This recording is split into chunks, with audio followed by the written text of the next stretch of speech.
Welcome to Manager Tools. Today's topic, never step out of the middle. Here we go. Okay, so let's finally get to this. This happens all the time. Your boss comes up to you and wants to have a conversation with your directly. They want to skip you. Yeah, sure. So what do you do? Tell me about that. Because there's some, it seems to me there's some dangers inherent in that particular thing happening. Yeah. Now we've already done a cast called What Do You Do When Your Boss Skips You? But that's based on your boss already having talked to your direct.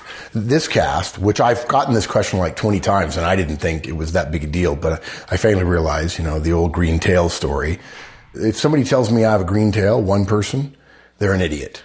If 2 people tell me I have a green tail, it's a conspiracy.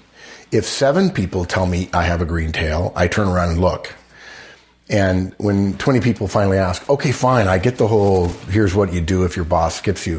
What do I do if my boss asks for time with my directs? Because it seems to me that you're saying, Mark, it's a Manager Tools is saying it's okay to let my boss talk to the direct. And my answer is, it is okay, but you don't do it willingly, right? You don't simply step out of the way. You just don't lay down and please walk over me as a bloody carpet on the way to my direct. Right. So if your boss suggests he or she is going to talk to one of your directs directly, you intercede. You say no. You say you'll have the conversation.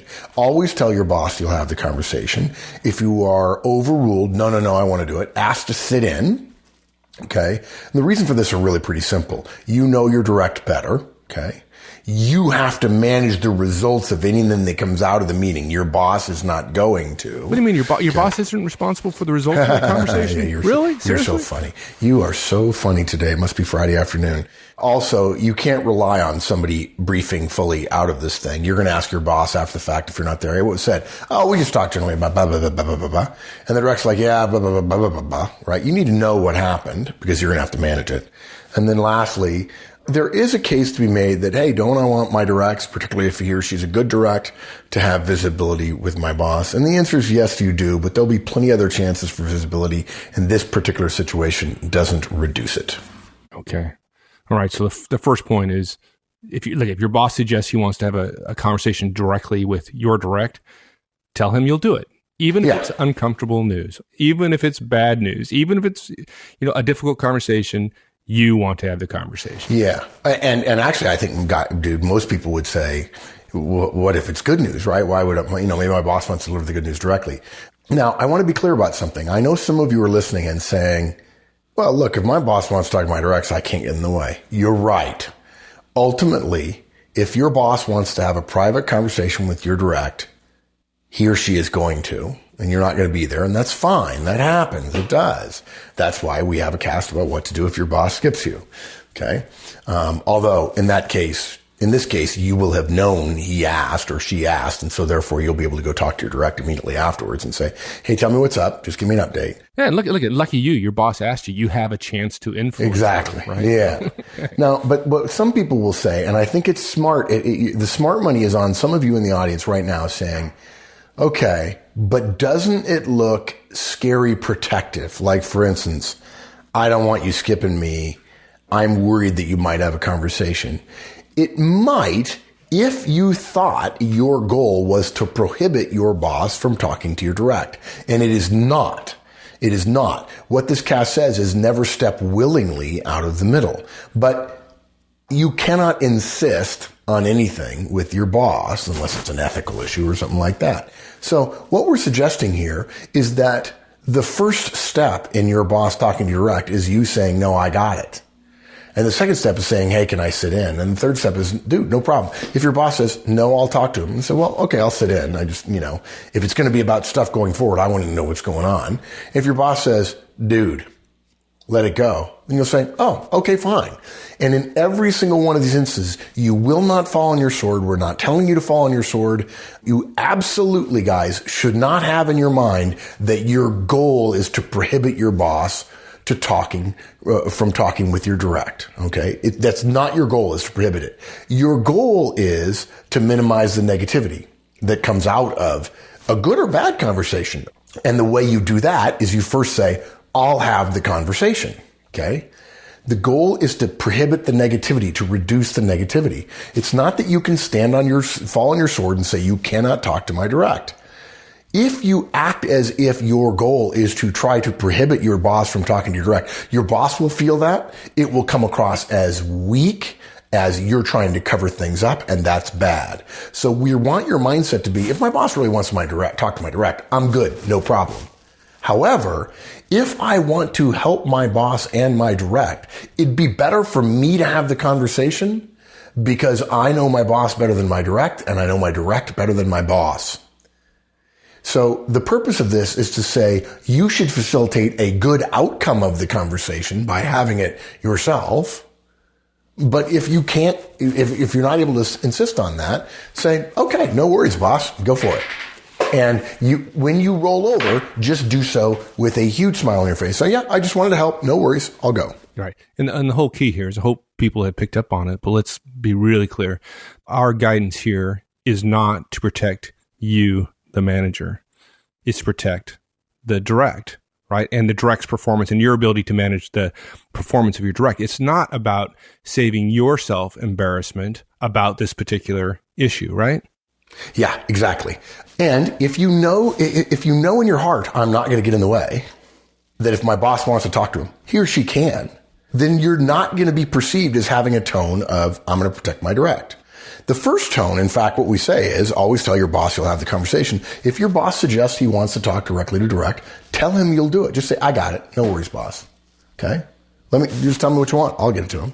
That's just you trying to facilitate your boss not having to set something up or your direct not having to come to your boss's office. Right. And you say it properly. It's going to appear to your boss. Because to some degree, it's true that you're saving your boss trouble. It's exactly you alleviating your boss of the burden of having the conversation. Yeah. If you were to say, why don't you let me have that conversation? Then your boss is going to be like, what? I'm an idiot and you're a god when it comes to communicating? Yeah. Or what are you trying to hide? What's the issue? Right? Whereas if you say, if your boss says, hey, have Claire stop by sometime today. I want to talk to her about our response to last week's outage. The easy response here from most managers, sure. And then worry, like, what the hell is my boss going to be talking to my direct about? But that's not smart to roll over for all kinds of reasons. And again, it's not that we're against our boss talking to our directs. We're against bad things happening relative to our ability to manage and our direct being unprepared for a meeting with our boss, whom he doesn't maybe not know that well, a bad thing coming out of the conversation. Okay.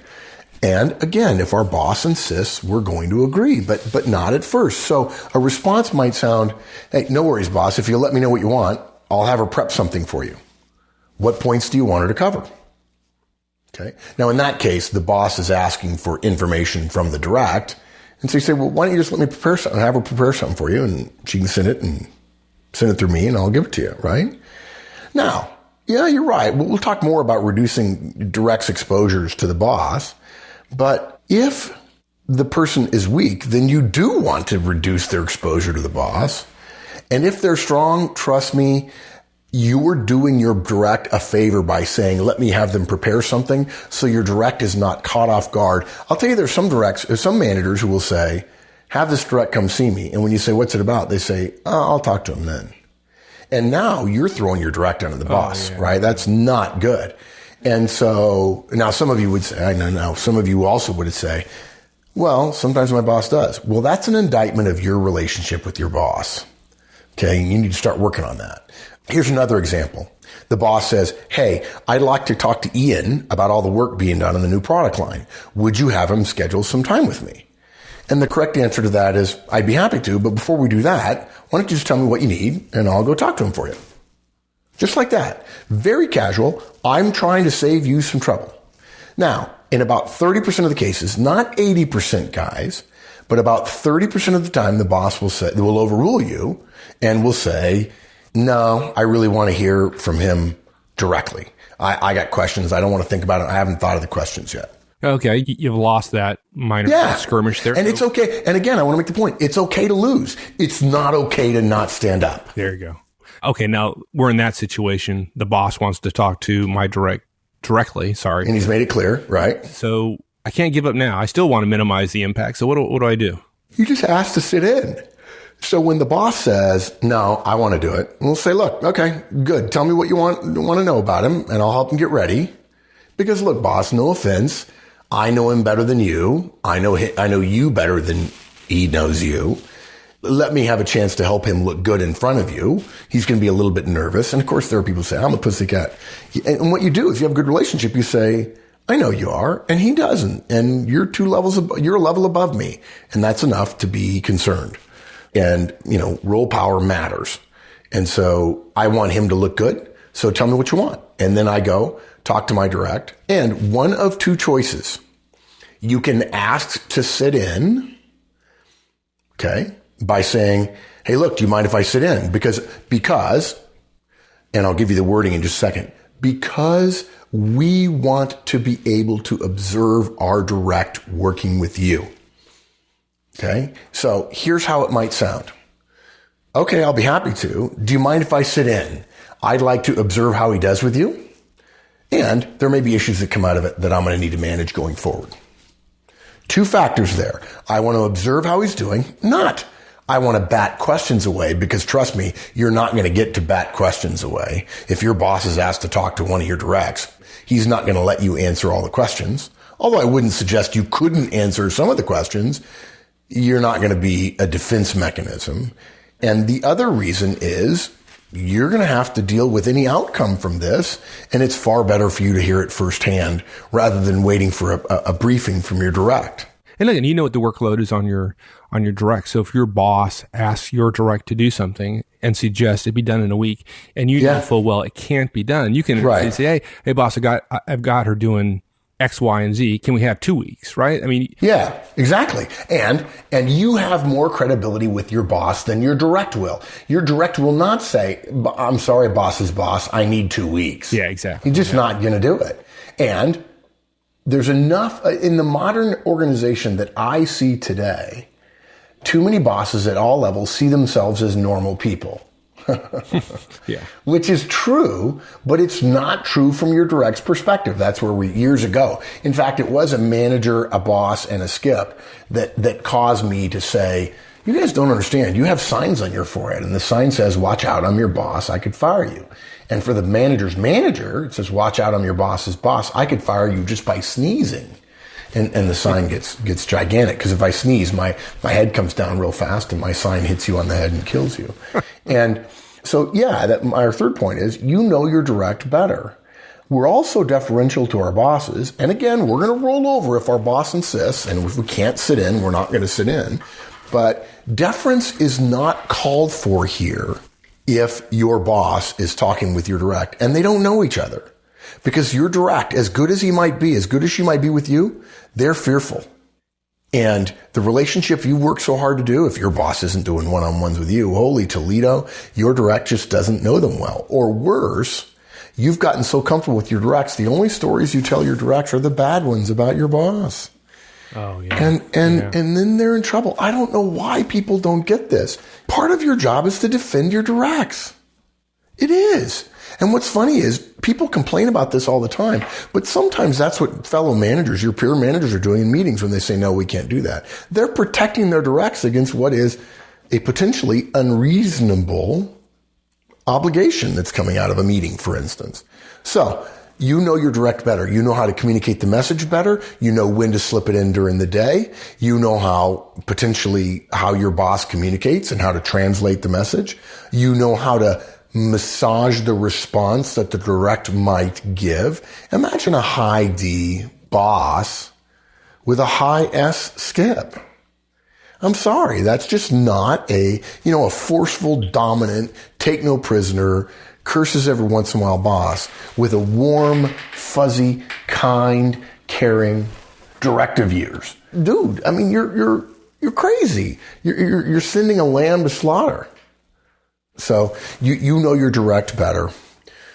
Don't let your boss do it unless you've gone through the step of I'll deliver the mail or shoot, I'll sit in. Right? Now, there's another point. I'm sorry, I missed a point. The second thing you can do is say, sure, I'll be happy to set it up. And then, without even telling your boss, you go to the meeting. Now, this is a little bit Machiavellian. A little bit. Okay. Yeah. Oh, okay. No, dude, don't say it like that. This is only a little bit Machiavellian. I have strategies we can't even talk about that are a lot Machiavellian. Okay. They Really? include starting false rumors about people. No, I'm kidding. I would never do that. The point here is that when you sit in, when your boss says, "Why are you here?" It says, "Oh, I didn't think it would be a problem." That's what I would say. And the boss is like, "Well, no, it's not a problem." Then you put the boss in the position of having to say, "I want to talk to your direct privately," which I find unlikely. Most bosses are unlikely to do. You could, if you'd not prefer to say, "I didn't think you'd mind," you could say, I just thought whatever's coming out of this meeting, I'm going to have to manage for you through my direct. And so I thought I'd sit in, but I'll be quiet sitting over here.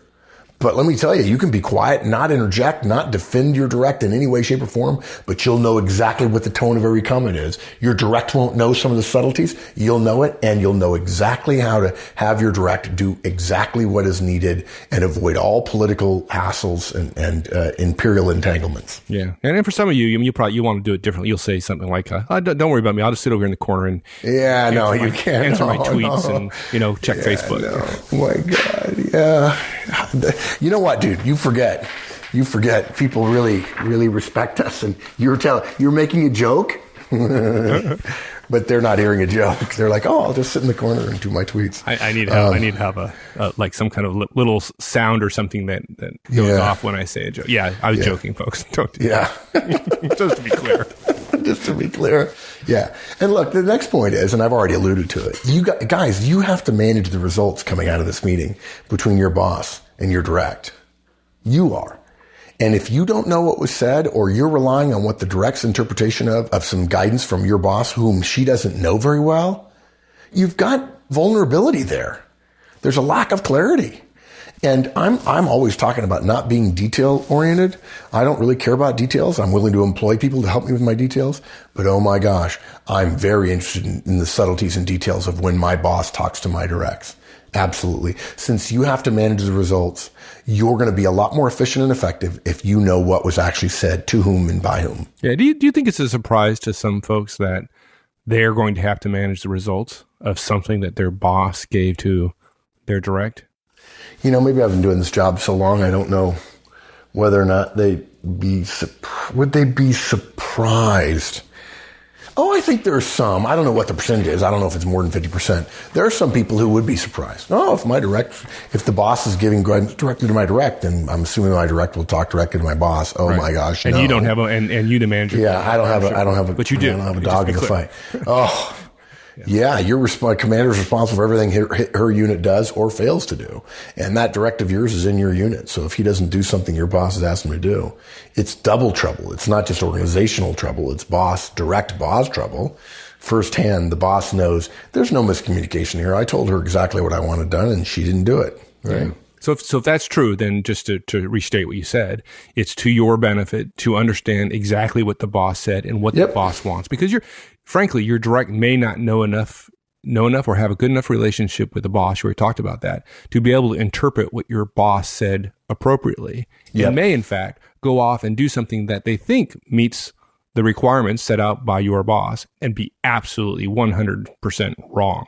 And you're better able to interpret your boss's directions. And the other way is same thing applies, right? You know your direct better, and you can keep your direct out of trouble from committing to wrong actions or suggesting something that's not true, or any one of a number of things. Now, let's go one step further. And I alluded to the cast already about what to do if your boss skips you. Suppose you ask to be in the meeting. You say, I got it, and the boss says no. You ask to be in the meeting, and then the boss says no. Or you don't even ask, and you're in the meeting, and the boss says, get out of here. I don't need you here. Now, you might say, well, if I'm going to have to manage the results coming out of it, what should I do? Mm-hmm. Well, what you do is follow the guidance that we gave you in the cast. Is what do you do if your boss skips you? You go talk to your direct. And if your direct tells you, the boss told me to do X, you guys have to put in place, you have to click into gear your judgment genes and say, do I believe the boss would ask that? And if you have any doubt at all, your next call is the boss and say, hey, listen, boss, or email or whatever your culture represents or wherever your boss's natural communication style suggests would be best for her, you would say to him, hey, listen, boss, no offense, but I just talked to Robert here, and Robert said you want him to do this. That doesn't make any sense to me. It doesn't sound like you. And 80% of the time, you're going to be right. The direct misinterpreted. The boss is going to say, oh, God, glad you caught that. You're right. I could see how he would have gotten it wrong if the manager's good, if your boss is good. If he's not, he's going to say, I can't believe he didn't get it. It was so obvious. An idiot would have gotten that. But anyway, what I needed him to do is this and not that. And you go, okay, I got it. And the next time your boss asks to see one of your directs and you say, I'll carry the water, or you say, can I sit in? Guess what your boss is going to say?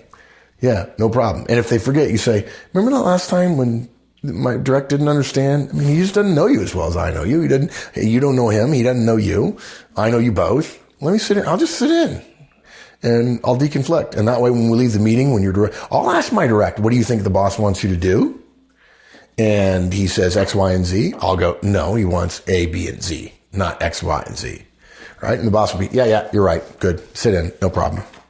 Something else too. You directors who have managers reporting to you and you think you're saving time by telling your manager, send your direct to talk to me and I don't want you in the room, you're smoking crack. Don't put your skips in that position. There are rare exceptions, but don't put them in that position and give your managers the benefit of the doubt and say, hey, look, Bob, I want Jane, your direct, to come to come talk to me, but I need you there too, just in case, because she doesn't know me that well. I don't want to scare her. Yeah. Because you're going to have to manage the results. And our fifth point, nobody ever communicates what was said completely or effectively. I mean, literally, it's like a game of telephone with people who are very different. A direct of yours and your boss. It's the skip level disaster, right? I was certain he said X. No, he said Y. No, of course not. He said Z. And it's not that people aren't smart. The big problem in communication is how bosses define the scope of a problem. And the higher you get, the more organizational problems sound. And the lower you get, the more individual problems sound. And people have trouble translating general guidance, particularly from high D bosses. If your boss is a high D and your skip is not a high D, they're going to struggle with that high level guidance. And you'll be the best person in the world to make the translation. I made this exact mistake one time. Okay. I had a conversation with Skip about a particular problem. Yeah. And I wanted some action taken against it. And I saw, and I frankly thought I communicated pretty clearly what the constraints were. And something like $25,000, right? And I came back, and their boss was not in the room. And his name was Mark. You know Mark.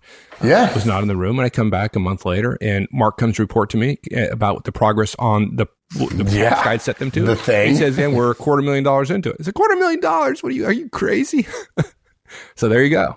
There you go. All right. So not good. Not good. And you could say to yourself, I don't want the entanglement of one of my directs. Or you could say, the outcome of this meeting will inevitably be better if all of the people involved in the marching going forward are in the room when the orders are given.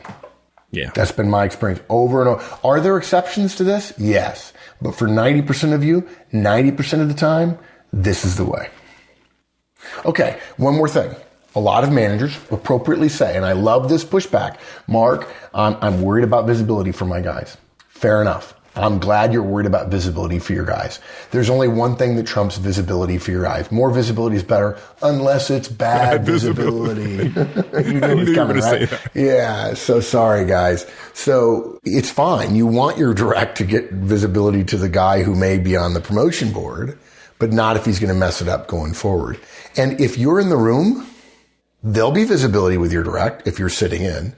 And if you deliver the message and then go to the follow-up meeting, your direct still gets visibility, but you've had a chance to prepare him for the meeting with your boss, who's a very tough lady and tends to ask very direct questions, and your direct may not be ready for that. And the first or second meeting between your boss and your direct, in other words, your boss's skip, if the meeting is tough, you can manage that after the fact and help them get a lot better the second and third time. Whereas if you send your skip to a meeting with your boss and you think visibility is good, if you send, I'm sorry, you're direct with his skip boss. If you send that in there and the meeting goes poorly, the next meeting, they're just going to be scared. And that's not good visibility. Oh, or they come out of the meeting, your direct thinks it went swimmingly well. Oh, and your boss says, like, what a disaster. Didn't even think about that. Yeah, what a disaster. Now that's even worse, right? It's one thing if the direct doesn't, direct knows. Right, exactly. Yeah, you have no behaviors at all. And when you go to your boss and say, look, I'm sorry it didn't turn out well. It's good to know. Can you tell me? I just don't like that guy. Well, any specifics, right? And we just did a cast, I think, in the last 6 months about vague feedback, right? Where you try to get some more information. Doesn't apply to this situation. It does apply to this situation. You'd have to modify the wording slightly, but it's tough. I mean, particularly in some bosses, they meet a skip and they don't like him and they're like, okay, they're not good enough. Right? Yeah. The standard for skips is they better be good every single time. And then I'll start to consider them for a bigger job. Yeah. They don't get many opportunities. So as their boss, you better make sure every opportunity is a good one. Exactly. And you know what? It's worth pitching. It's worth standing up on your hind legs and saying, no, I'll deliver that water, boss. I got it. Boss, just tell me what you want. I'll deliver it. No, I'd rather see you directly. Okay. Well, if you don't mind, I'll sit in because I'm going to have to manage the outcome anyway. And then if the boss doesn't specifically tell you no, you go. So always tell your boss you'll have the conversation. Sit in if you're overruled. You know your direct better. You're going to have to manage results. You got to be careful about you'll never be told what was actually said in the meeting, but you'll still have to manage the results and you will know you have dropped the ball. That's how I first learned about this. I dropped this ball and it was obvious to me. Mm-hmm. And it took me 2 or 3 years to hear the right solution. Don't worry about reducing visibility. Worry about creating visibility that doesn't put your direct in a good light. There you go. You got to know what was said to manage the aftermath, and you don't want to expose your direct to your boss directly without help if there's a chance it's going to turn out bad. You just don't. And that's it. All right, my friend. Appreciate it. Thanks, partner. You bet. Thanks, man. Bye. Thanks, everyone. That's it. We'll see you next week. Have a great one. So long.